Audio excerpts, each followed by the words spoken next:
ನಾನು ನಿನ್ನ ಜೊತೆ ಸ್ನೇಹ ಬೆಳೆಸಿದ್ದು ನಿನ್ನ ಮೇಲೆ ಸೇಡು ತೀರಿಸಿಕೊಳ್ಳಲಿಕ್ಕೆ.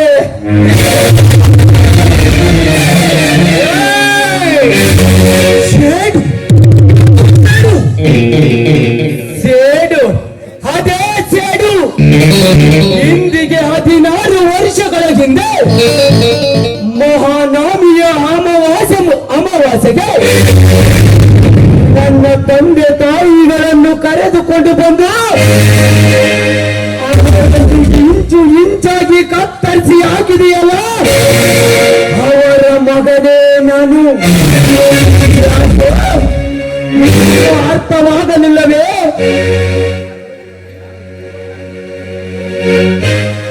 ಇವನ್ಯಾರು ಗೊತ್ತೇ?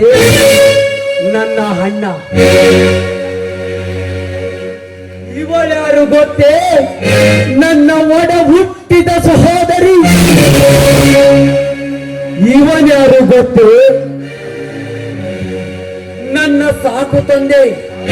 ಯಾರಿಗೂ ಗೊತ್ತಿಲ್ಲದ ಹಾಗೆ ನನ್ನನ್ನು ಜೋಪಾನ ಮಾಡಿ ಶಾಲೆ ಕಾಲೇಜನ್ನು ಓದಿಸಿ ನನಗೆ ಪೊಲೀಸ್ ಇನ್ಸ್ಪೆಕ್ಟರ್ ನೌಕರಿ ಸಹ ಕೊಡಿಸಿದ್ದಾನೆ ಈ ಪುಣ್ಯಾತ್ಮ. ಇಷ್ಟು ದಿನ ನಮ್ಮೆಲ್ಲರನ್ನು ಬೀದಿ ಪಾಲು ಮಾಡಿದ ನಿನ್ನನ್ನು ಸುಮ್ಮನೆ ಬಿಡಬೇಕಾ? ಹೇಳು ತನಿಕ, ಹೇಳು. ನಿನ್ನನ್ನು ಸುಮ್ಮನೆ ಬಿಡಬೇಕಾ? ಕಾನಿಸ್ಟೇಬಲ್, ಇವರೆಲ್ಲರ ಕೈಗಳನ್ನು ಬಿಚ್ಚು.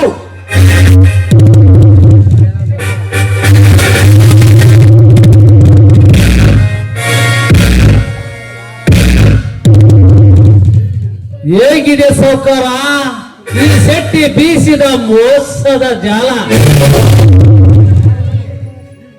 ಈ ಊರ ಬಡವರ ಮನೆಯಲ್ಲಿ ಯೌವನದ ಹೆಣ್ಣು ಇದ್ದರೆ ಸಾಕು, ಅವರ ಚೀಲ ಅಂಡವರಣೆ ಮಾಡುವುದೇ ನಿನ್ನ ಚಿಂತೆ. ಯಾವಾಗ ಈ ರೀತಿ ಪೊಲೀಸರಿಗೆ ಹಿಡಿಕೊಟ್ಟೇನೆ ನನ್ನ ಚಿಂತೆ. ಯಾವಾಗ ನನ್ನ ಮಗಳನ್ನ ಬಲಾತ್ಕಾರ ಮಾಡಿ ಕೊಂದಿದೋ ಅಂತ ಅನಿಸಿತು.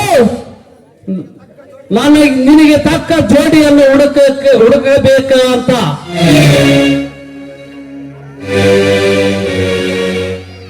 ನೋಡಿದೆಯ ಸೌಕರ, ಬಡವ ಜಿಗಿದೆತ್ತರೆ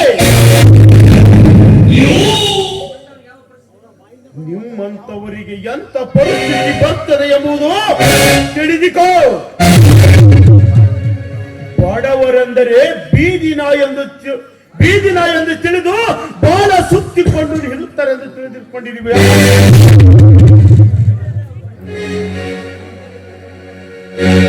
ಶ್ರೀಕಂಠಗೌಡ, ಊರಿಗೆ ದೊಡ್ಡ ಧನಿಕನನ್ನು ಮೆರೆತಿರುವೆಯಲ್ಲ, ಬಡವರ ಮನೆಯನ್ನು ಮಸಣ ಮಾಡುತ್ತಿರುವೆಯಲ್ಲ, ಹೇಗೆ? ಬಡವರೆಂದರೆ ನಿನಗೆ ಹೇಗೆ ಕೋಪ? ಶ್ರೀಕಂಠಗೌಡ, ಸಿಟ್ಟು ತನ್ನ ವೈರಿ, ಶಾಂತಿ ಪರಮ ವೈರಿ. ಹಿರಿಯರು ಹೇಳಿದರ ಮಾತು ಇವರಾದರೂ ಅರ್ಥ ಮಾಡಿಕೊಂಡು ಬರಿಕೋ.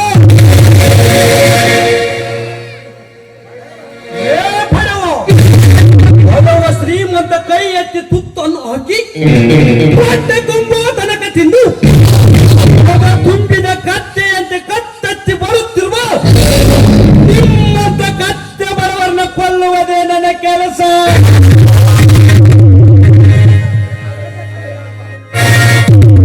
ಅದರಲ್ಲಿಂದ ನಿನಗೇನು ಲಾಭ?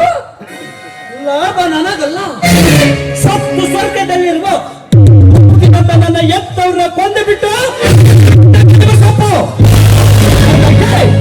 ಇವರ ಮನೆಯನ್ನು ಸುಟ್ಟು ಭಸ್ಮ ಮಾಡಿಬಿಟ್ಟಿದ್ದೇನೆ. ಹಾಗೂ ಇವರ ವಂಶ ಉದ್ಧಾರ ಮಾಡುವ ವಂಶೋದ್ಯೋಗರನ್ನು ಬೀದಿ ಪಾಲು ಮಾಡಿಬಿಟ್ಟಿದ್ದೇನೆ. ಅದಕ್ಕೋಸ್ಕರ ಇವರ ತಂದೆ ತಾಯಿಯನ್ನು ಕೊಂದದ್ದಲ್ಲದೆ ಇವರೆಲ್ಲರನ್ನು ಬೀದಿ ಪಾಲು ಮಾಡಿಬಿಟ್ಟಿದ್ದೇನೆ. ತಪ್ಪು ಕಲ್ಪನಾ ಸೌಕರ್ಯ. ನಿಮ್ಮ ತಂದೆ ತಾಯಿ ಇವರ ಕೊಂದಿಲ್ಲ, ಅವರೇ ಆತ್ಮಹತ್ಯೆ ಮಾಡಿಕೊಂಡರು. ಯಾರು ಹೇಳಿಲ್ಲ ಸೌಕರ್ಯ. ನಾನು ಕಣ್ಣಾರೆ ನೋಡಿದ್ದೀನಿ. ನನ್ನ ಮಗಳ ಈ ಕೊಂದೆ ಹಾಕಿದಾಗ ಆ ದಿನಲೇ ನಾನು ಅಲ್ಲಿದ್ದೆ. ನೀವು ಮಾಡುತ್ತಿರೋ ಅನ್ಯಾಯವೇನು? ತಾವೇ ಇಸತಾಂಡು ಆತ್ಮಹತ್ಯೆ ಮಾಡಿಕೊಂಡಿದ್ದರು. ಇದನ್ನು ನಾನು ಕಣ್ಣಾರೆ ಕಂಡಿದ್ದೇನೆ. ಈಗ ಹೇಳು ಸೌಕರ, ಯಾಕೆ ಸುಮ್ಮನೆ ನಿಂತೆ? ನೀನು ಮಾಡಿದ ತಪ್ಪಿಗಾಗಿ ನನ್ನ ತಂದೆ ತಾಯಿಗಳು ಆತ್ಮಹತ್ಯೆ ಮಾಡಿಕೊಂಡರು. ನನ್ನ ತಂದೆ ತಾಯಿಗಳನ್ನು ಕರುಣೆ ಹಿಮದ ಕಡಿದು ಹಾಕಿದೆ. ಅದಕ್ಕೋಸ್ಕರ ನಾವು 3 ಜನರು ದಿಕ್ಕಿಗೊಬ್ಬೊಬ್ಬರು ಪಾಲಾದ.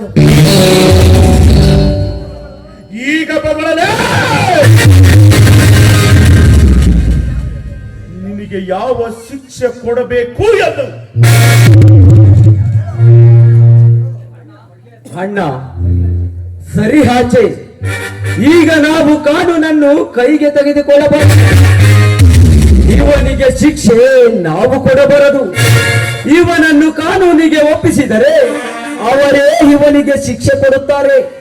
ಬೇಡ, ಈ ಪಾಪಿ ನಮ್ಮ ತಂದೆ ತಾಯಿಗಳನ್ನ ಜೀವಂತವಾಗಿ ಕೊಚ್ಚಿ ಕೊಂದಿದ್ದಾರೆ. ಈ ಪಾಪಿನ ಹಾಗೆ ಬಿಡಬಾರ್ದು. ಈತನನ್ನು ತುಂಡು ತುಂಡಾಗಿ ಕತ್ತರಿಸಿ ನಾಯಿ ನರಿಗಳಿಗೆ ಹಂಚಿ ತಂದೆ ತಾಯಿ ಆತ್ಮಕ್ಕೆ ಶಾಂತಿ ಸಿಗೋದು. ತಪ್ಪು ಜ್ಯೋತಿ, ತಪ್ಪು. ನಾವೆಲ್ಲರೂ ಸೇರಿ ಇವನನ್ನು ಹೊಡೆದರೆ ಸಾಯ್ತಾನೆ. ಅದೇ ಕರಿಯ ಸೇರಿದಾಗೆ ಮಾಡಿದರೆ ನ್ಯಾಯಾಲಯವು ಅವನಿಗೆ ಗಲ್ಲು ಶಿಕ್ಷೆ ವಿಧಿಸಿದರೂ ಅವನು ಸಾಯ್ತಾನೆ. ಹೀಗಿದ್ದಾಗ ಇವನು ಹೊಡೆದು ನಾವೇಕೆ ಸಣ್ಣರಾಗಬೇಕು?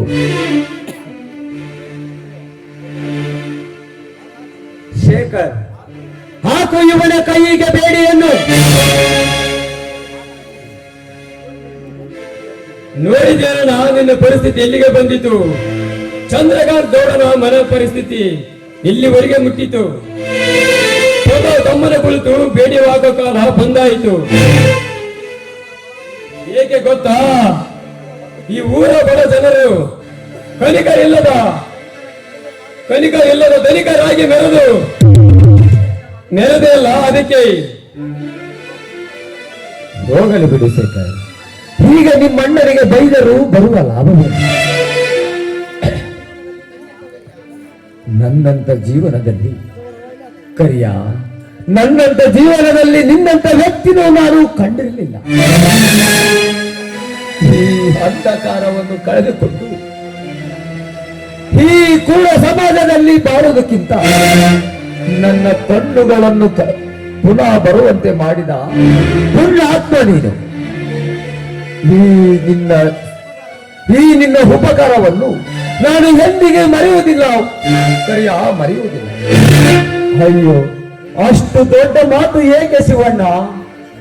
ಅನಾಥವಾಗಿ ಅಳುತ್ತಿದ್ದ ನನ್ನ ತಂಗಿ ಜ್ಯೋತಿಯನ್ನು ಅಂದು ನೀನು ಕರೆದುಕೊಂಡು ಬಂದು ಅನ್ನ ಹಾಕಿ ಸನಿಹಿದ ಅನ್ನದಾತ ನೀನು. ಅಂದಿನ ದಿನ ನೀನು ನನ್ನ ತಂಗಿಯನ್ನು ಕರೆತರದಿದ್ದರೆ ಇಂದು ಈ ಜ್ಯೋತಿ ಎಲ್ಲಿರುತ್ತಿದ್ದಳೋ ಹೇಳು.